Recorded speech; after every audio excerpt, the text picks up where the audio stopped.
Motion means movement. अब movement को define करना फिजिक्स के टर्म्स में बहुत आसान है। कैसे? मान लेते हैं एक पॉइंट है ए और दूसरा पॉइंट है बी, और ऐसा माने कि एक बॉडी थी, एक पर्सन था जो ए से मूव करना स्टार्ट किया और बी तक गया, तो उसने अपनी एक चीज चेंज करी। क्या चीज चेंज करी? उसको हम लोग कहते हैं पोजीशन। क्या चेंज करा? पोजीशन। तो body has change its position, और जब भी बॉडी अपनी पोजीशन चेंज करती है तो कहते हैं हम लोग the body has performed a motion. इसका मतलब ये हुआ कि अगर मोशन को अगर हम लोग डिफाइन करना चाहें तो कह सकते हैं change in position is called motion. Change in position is called motion. बहुत सिंपल सी बात।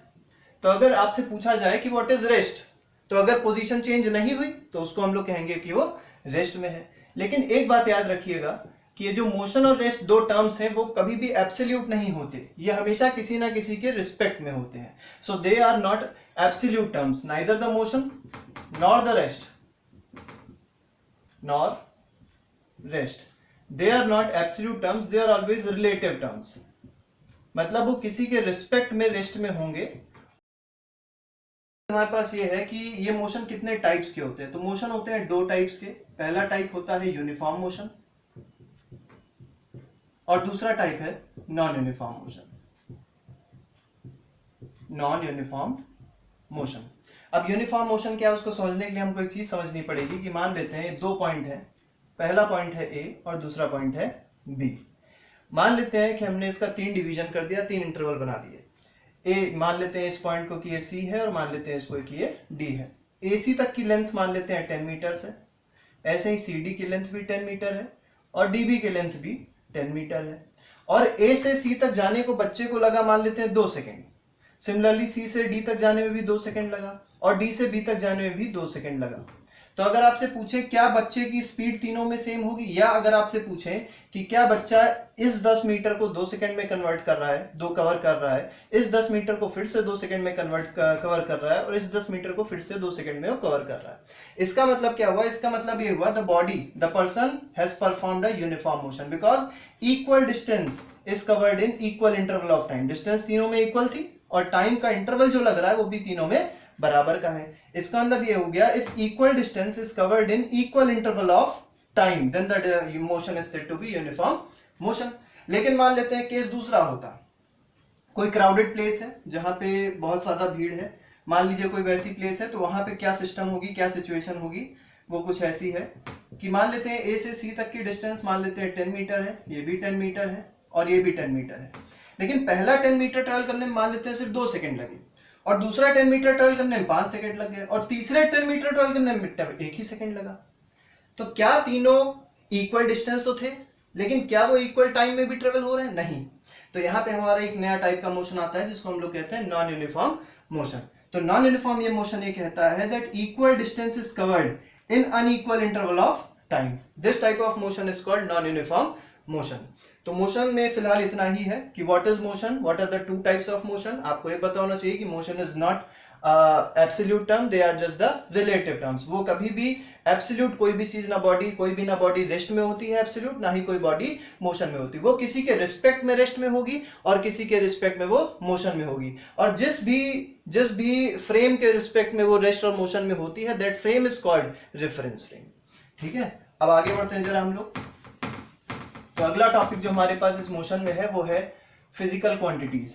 देखिए फिजिकल क्वांटिटी क्या होती है, बहुत सिंपल चीज है, नाम से पता चल रहा है। Physical means related to physics and quantity means the quantity that we study in physics is called physical quantity.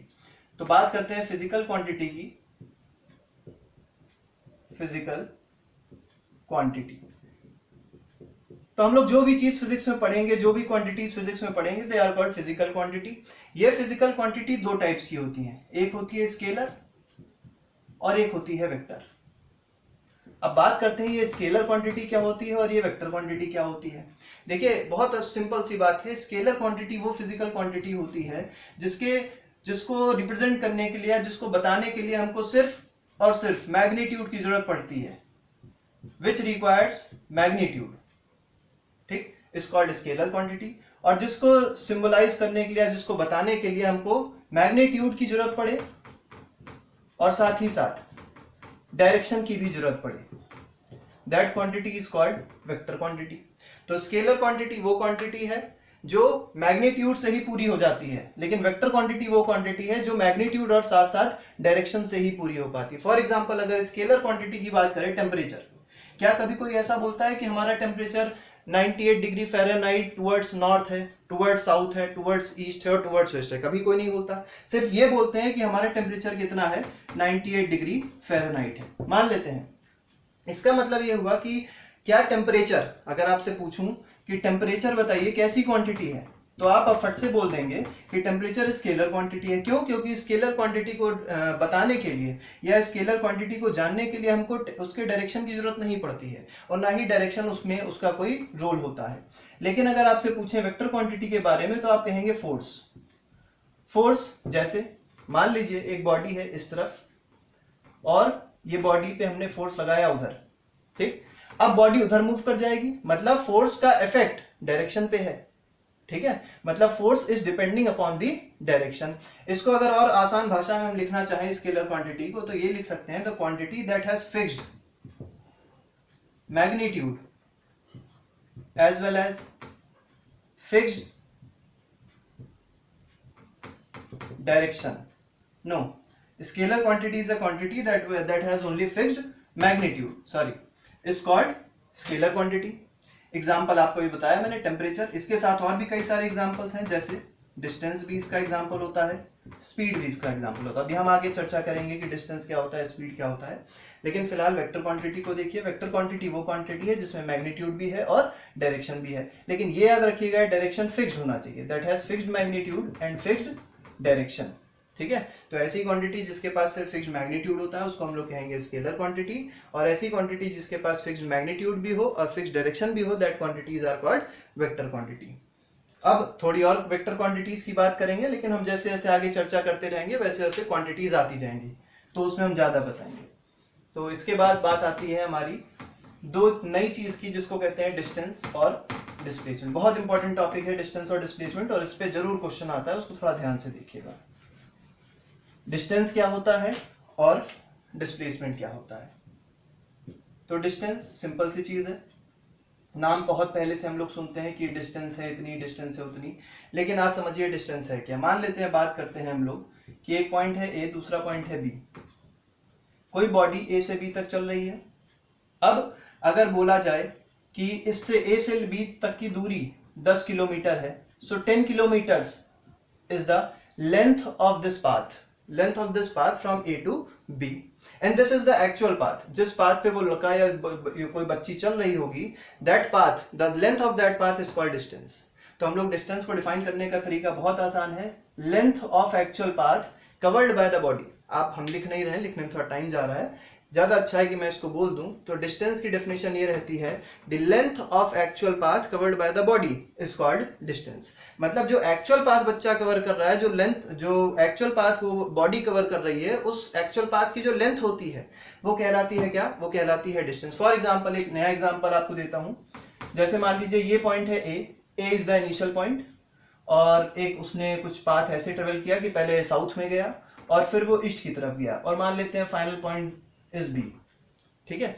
अब मैं आपसे अगर पूछूं कि this is 5 kilometre and this is 3 kilometres, तो अगर मैं पूछूं आपसे कि बताइए बच्चे ने कितना डिस्टेंस ट्रेवल किया, तो पहले आपको ये सोचना पड़ेगा कि बच्चा किस एक्चुअल पाथ पे चल रहा है। तो उसका एक्चुअल पाथ साउथ है और फिर ईस्ट है। इसका मतलब ये होगा कि इस एक्चुअल पाथ की जो लेंथ होगी वही डिस्टेंस होगी, और एक्चुअल पाथ की लेंथ क्या होगी? ये 5 है और ये 3 है। इसका मतलब 5 + 3 कितना हो गया? 8। मतलब 5 + 3 = 8 किलोमीटर्स। तो 8 kilometres is the length of this path which is equal to the distance covered by the body.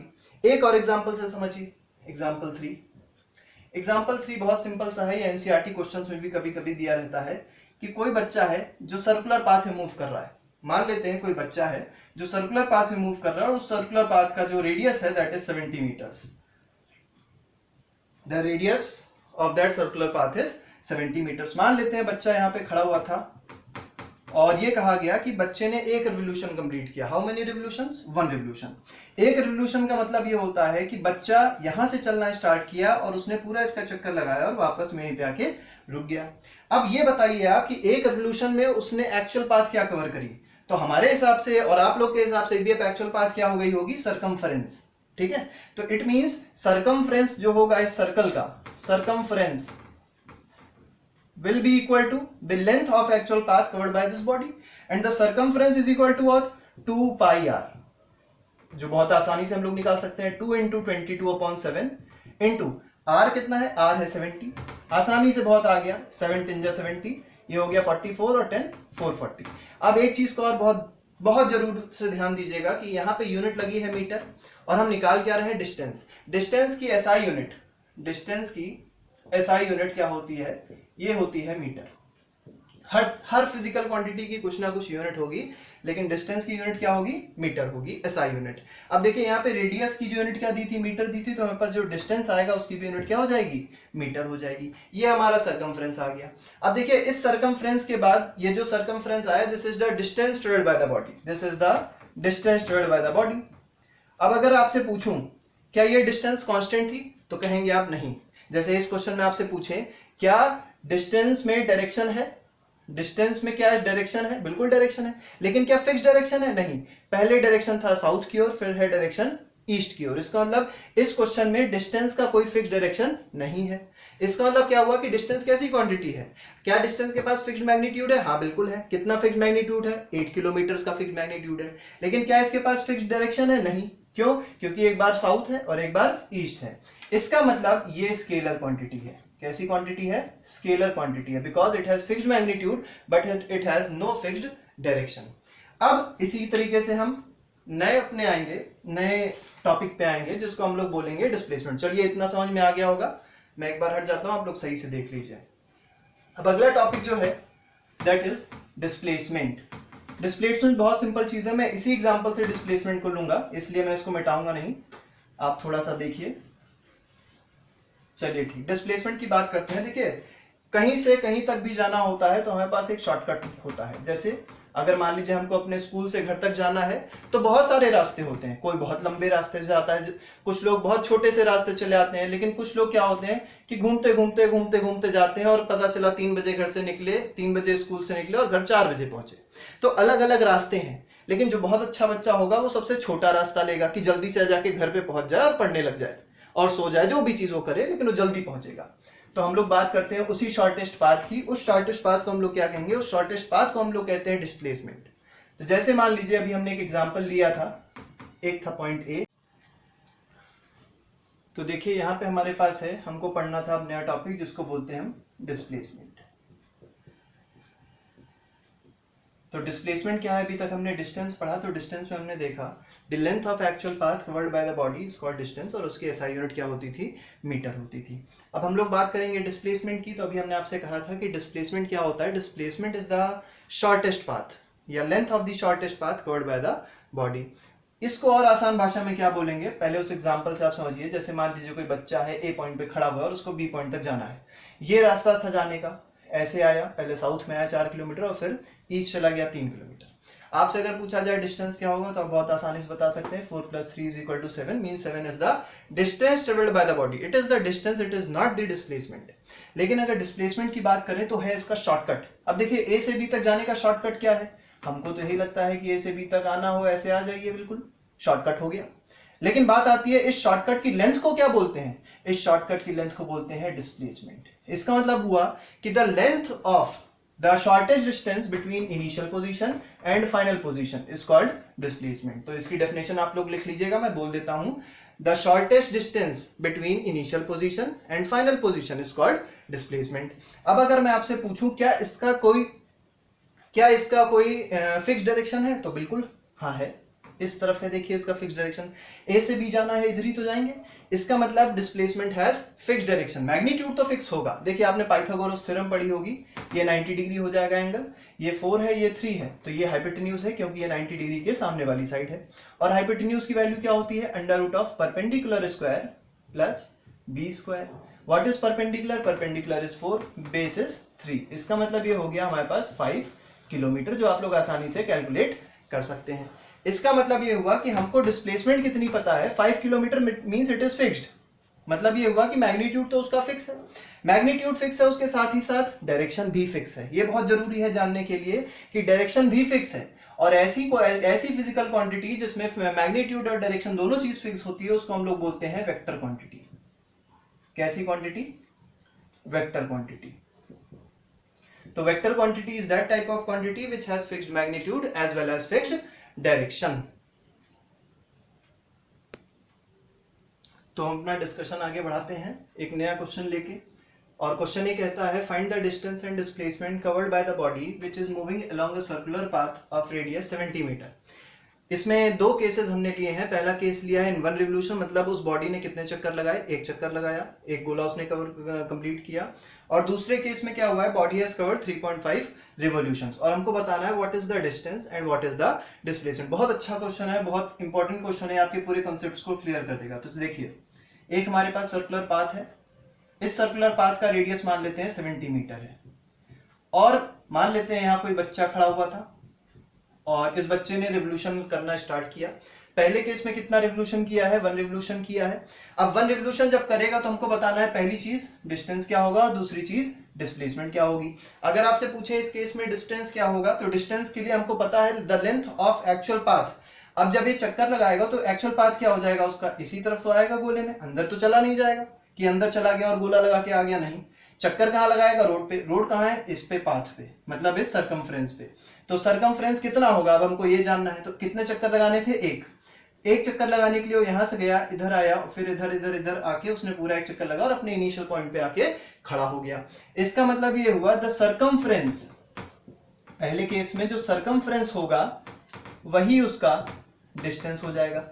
किसका सरकमफ्रेंस है, लेकिन ये सर्कल का रेडियस कितना है, 70 मीटर। आप लोग फॉर्मूला जानते हैं 2πr, सिंपल रखिए और इसका डिस्टेंस आ जाएगा। This is not displacement, this is distance.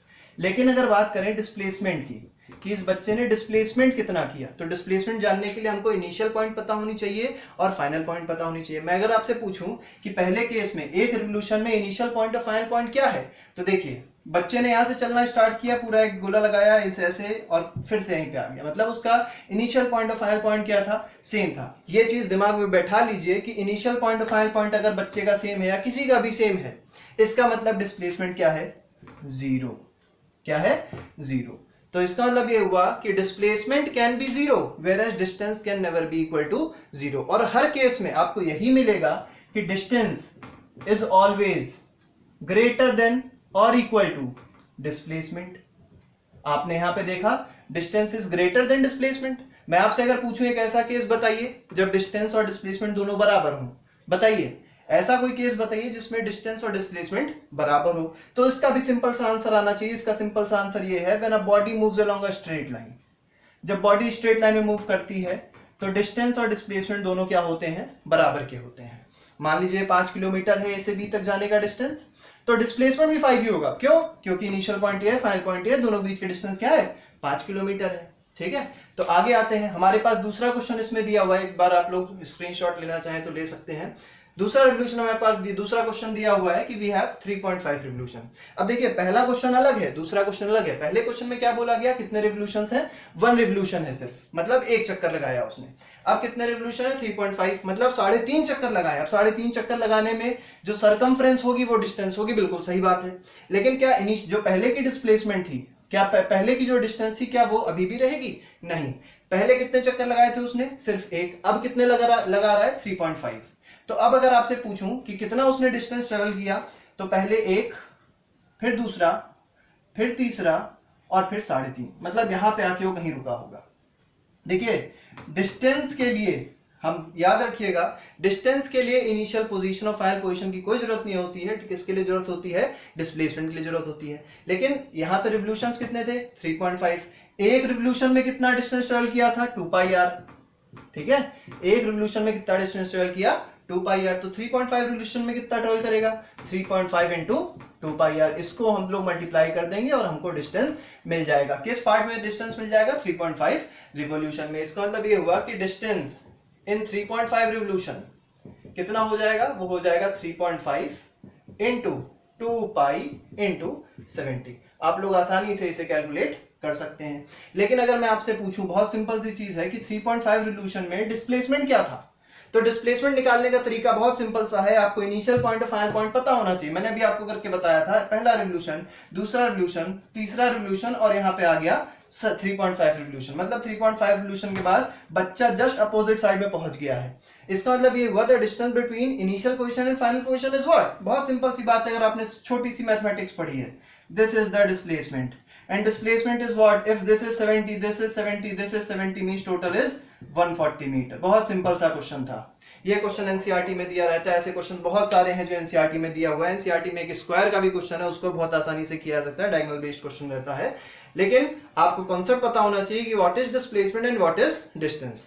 तो आज के लिए फिलहाल हम अपनी क्लास यहीं पे समाप्त करते हैं। अगले टर्म पे हम आपको बताएंगे कि स्पीड क्या होती है और वेलोसिटी क्या होती है। जब स्पीड वेलोसिटी बताएंगे तो उसके बाद एक और नई क्वांटिटी डिस्कस करेंगे जिसका नाम है एक्सेलरेशन।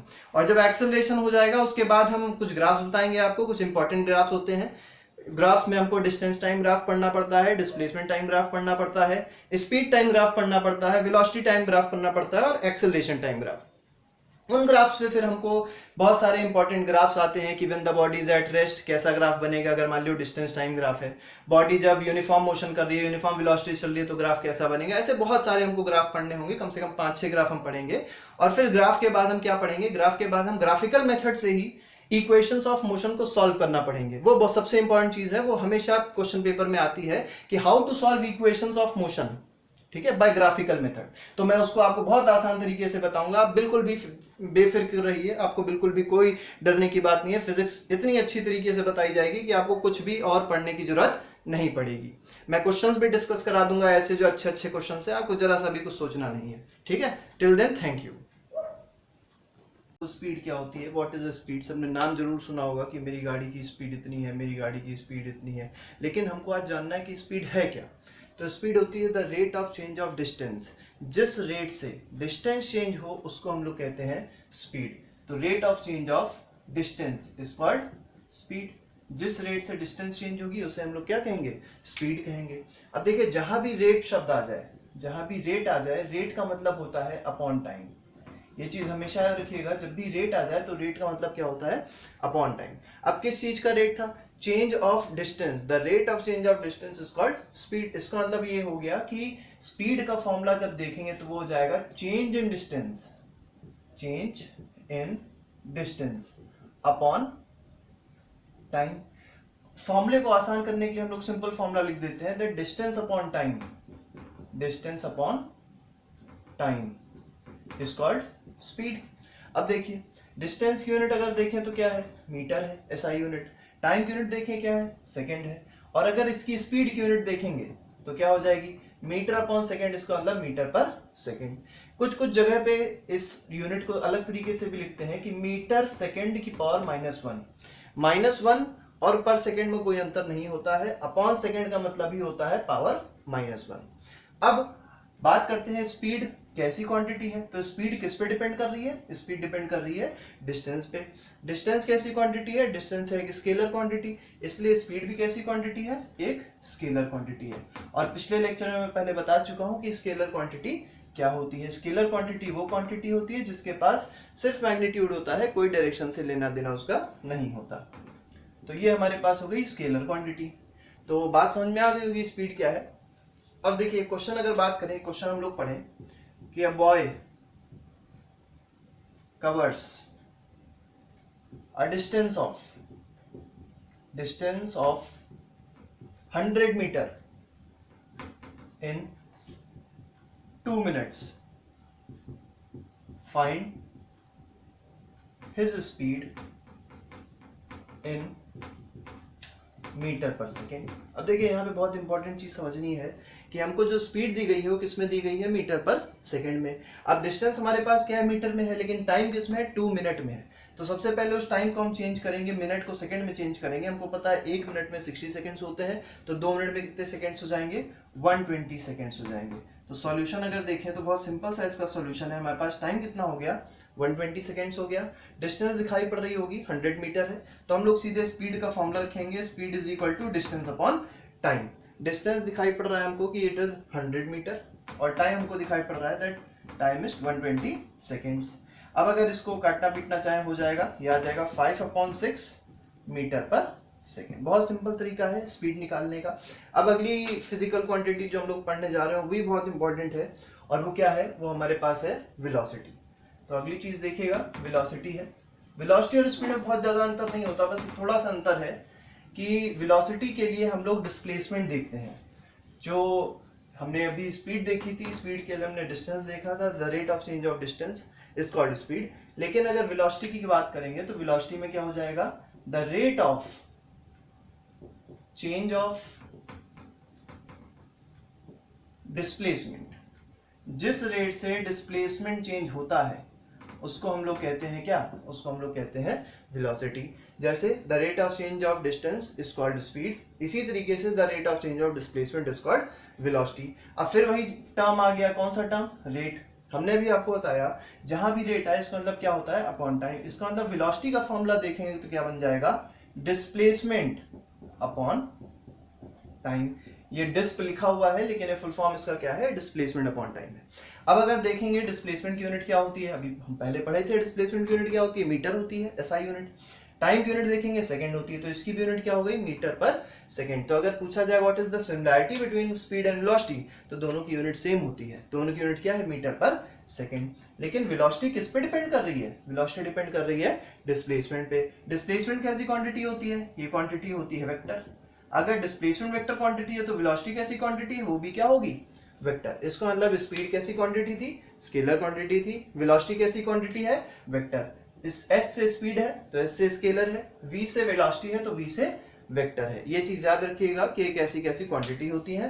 कभी कभी क्वेश्चंस में डिफरेंस भी पूछ लेते हैं कि what is the difference between speed and velocity. तो बहुत सिंपल सी डिफरेंस है, वो आप लोग को पता होने चाहिए। अब मैं आपको बताऊंगा स्पीड का एक यूनिट से दूसरे यूनिट में कन्वर्जन कैसे करते हैं।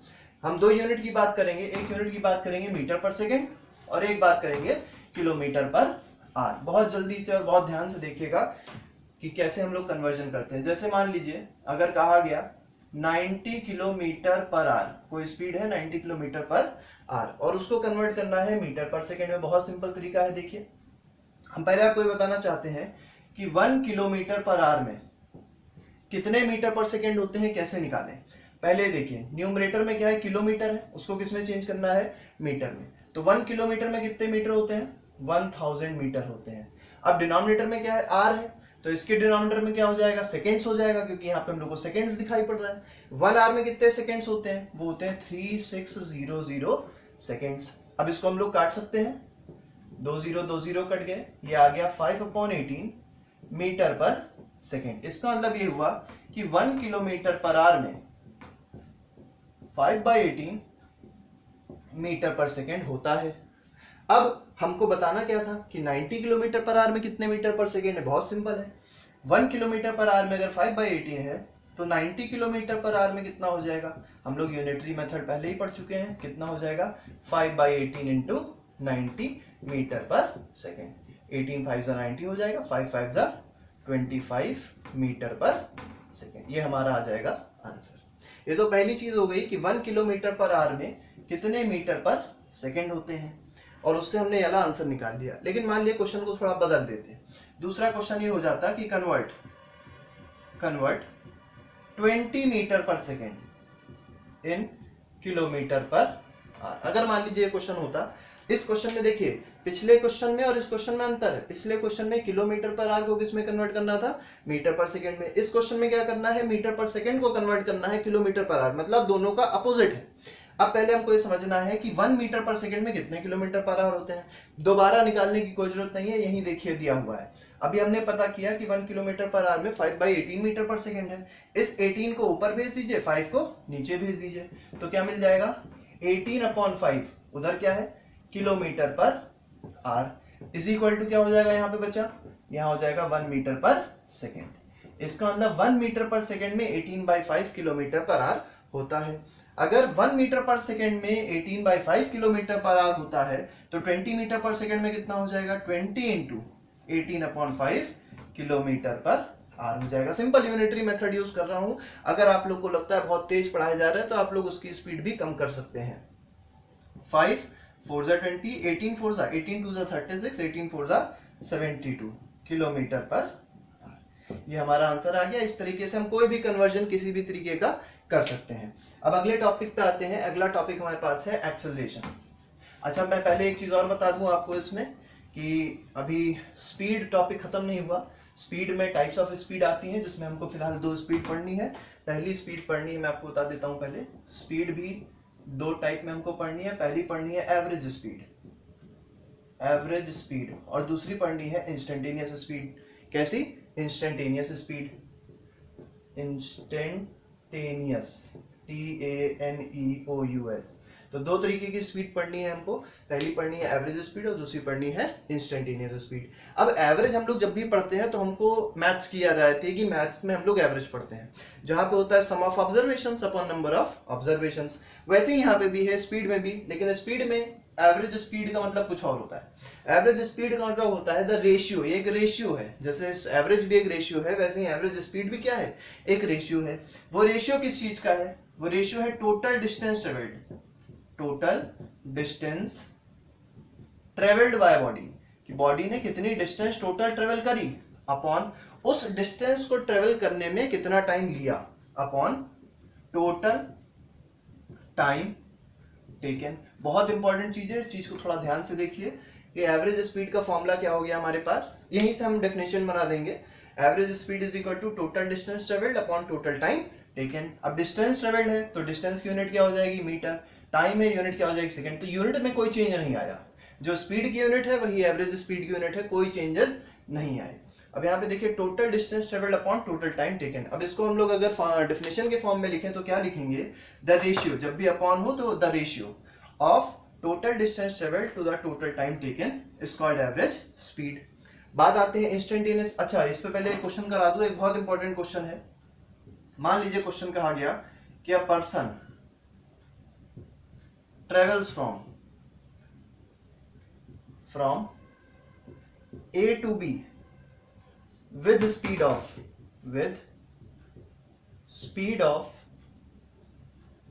20 मीटर पर सेकेंड एंड रिटर्न्स, बहुत ज्यादा स्पीड है लेकिन मान लीजिए returns with speed of 30 metre पर second on the same path, then find his average speed। हमको क्या बतानी है? उसकी एवरेज स्पीड बतानी है। देखिए ये क्वेश्चन एनसीईआरटी में भी दिया हुआ है, क्वेश्चन नंबर 4 या क्वेश्चन नंबर 5 एक्सरसाइज में आप देखेंगे तो आपको मिल जाएगा। बहुत सिंपल सा क्वेश्चन है। इस क्वेश्चन में देखिए क्या बोला गया है। एक पर्सन है, एक बच्चा है, कोई भी है, वो ए से बी तक जा रहा है। किस स्पीड से आ रहा है? 20 मीटर पर सेकेंड से जा रहा है, और फिर वो वापस आता है। कहां से वापस आएगा? बी से वापस आएगा। और किस पॉइंट पे वापस आएगा? जहां से उसने चलना स्टार्ट किया था। किस स्पीड से वापस आ रहा है? 30 मीटर पर second on the same path. Same path मतलब जिस रास्ते से वो जा रहा था उसी रास्ते से वो वापस आएगा।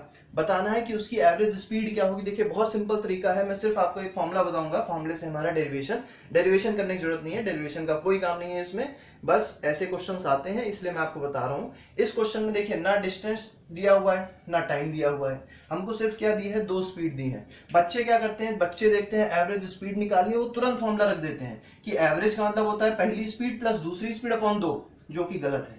तो क्या निकाल देते हैं आंसर? 20 प्लस 30 अपॉन 2, जो आ जाता है 25 मीटर पर सेकेंड, और नंबर कितने मिल जाते हैं? 0, क्योंकि ये तरीका बिल्कुल ही गलत है। तो इसको हम लोग सही कैसे करें? देखिए इसका एक डेरिवेशन है, डेरिवेशन चलिए बाद में बताऊंगा, लेकिन फिलहाल आप समझिए कि इस एवरेज स्पीड का फॉर्मूला क्या रहता है। इस एवरेज स्पीड का फॉर्मूला आ जाएगा 2 into V1 into V2 upon V1 plus V2। अब बात आती है V1 और V2 क्या है। देखिए मान लीजिए हम थोड़ा सा ऊपर हटाना चाहते हैं इसको, एवरेज स्पीड को। मान लीजिए वो जो बच्चा था वो ए पॉइंट से चलना स्टार्ट किया यहाँ से, और इधर आया बी पॉइंट पे, ए से बी तक गया, और उसकी वेलोसिटी कितनी दी है? उसकी वेलोसिटी दी है 20 मीटर पर सेकेंड। जाने की वेलोसिटी कितनी है? 20 मीटर पर सेकेंड। और देखिए वापस आ रहे हो, वापस आने की वेलोसिटी क्या दी है? 30 मीटर पर सेकेंड। तो देखिए सेम रास्ता है कि नहीं? ए से बी तक जा रहा है, फिर बी से ए तक वापस आ रहा है। इसका मतलब पाथ जो है वो सेम है, और पाथ जब सेम होता है तो हम फॉर्मूला लगाते हैं एवरेज स्पीड का 2v1 v2 upon v1 plus v2। तो इस केस में अगर देखेंगे v1 कितना हो जाएगा? 20 मीटर पर सेकेंड हो जाएगा, v2 कितना हो जाएगा, v2 हो जाएगा 30 मीटर पर सेकेंड। आप सॉल्व कर लीजिएगा तो सॉल्व करने से क्या आ जाएगा, 2 इंटू 20 इंटू 30 अपॉन 50 हो जाएगा। 20 प्लस 30 50 होता है। 5 इसको काट दिया, 5 4 जा 20, 4 3 जा 12 2 जा 24 मीटर पर सेकेंड। ये हमारा आ गया आंसर। सिंपल सा बिल्कुल तरीका है, कुछ भी कठिन नहीं है, बहुत आसान सा क्वेश्चन है और ऐसे क्वेश्चंस अक्सर पूछे जाते हैं, इसलिए आप इसको याद रखिएगा। ये एनसीईआरटी बुक में अब्दुल के नाम से दिया हुआ है, ठीक है, तो आप इसको चेक कर सकते हैं, बहुत आसानी से इस क्वेश्चन को कर सकते हैं। अब बात आती है इंस्टेंटेनियस स्पीड की। देखिए इसके बारे में ज्यादा नहीं अभी समझना है हमको, ये जब हम लोग 11th में जाते हैं तो इंस्टेंटेनियस स्पीड के बारे में बहुत ज्यादा चर्चा होती है, लेकिन फिलहाल हमको पता होना चाहिए कि इंस्टेंटेनियस स्पीड होती क्या है।